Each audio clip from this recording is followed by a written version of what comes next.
अगले कुछ महीनों में होने वाले लोकसभा चुनावों में बीजेपी को कड़ी टक्कर देकर खेला खराब करने के मंशा से बना इंडिया गठबंधन अपनी असली परीक्षा से पहले ही डगमगाने लगा है।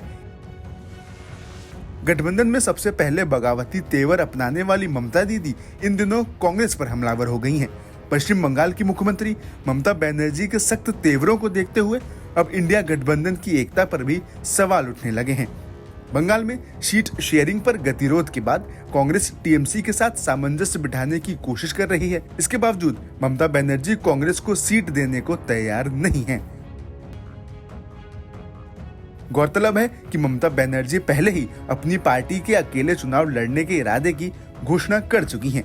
इसके साथ ही राजनीतिक गलियारों में चर्चा है कि ममता दीदी की पार्टी अपने अल्पसंख्यक वोटों का विभाजन नहीं चाहती है। 2011 से बंगाल की सत्ता पर काबिज ममता दीदी की पार्टी की अल्पसंख्यक वोटों पर मजबूत पकड़ है। दीदी को डर है कि कांग्रेस इसमें सेंध लगाने की कोशिश कर रही है।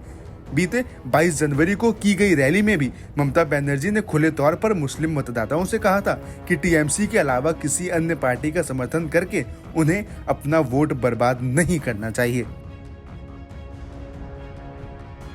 वहीं ममता दीदी ने कांग्रेस की भारत जोड़ो न्याय यात्रा पर भी कटाक्ष किया। उन्होंने कहा कि राहुल श्रमिकों की बात कर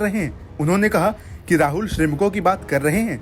किसी दुकान पर गए, एक फोटो खिंचवा लिया और हो गई श्रमिकों की बात। वे प्रवासी पक्षियों की तरह हैं जो खास मौसम में ही आते हैं। साथ ही कांग्रेस को घेरते हुए उन्होंने कहा कि मैंने प्रस्ताव दिया कि कांग्रेस 300 सीटों पर लड़े, लेकिन उन्होंने इस बात पर ध्यान देने से इनकार कर दिया। अब वे मुस्लिम मतदाताओं को अपने पाले में करने के लिए राज्य में आए हैं। मुझे संदेह है कि यदि वे 300 सीटों पर चुनाव लड़ते हैं तो वे 40 सीट भी नहीं जीत पाएंगे।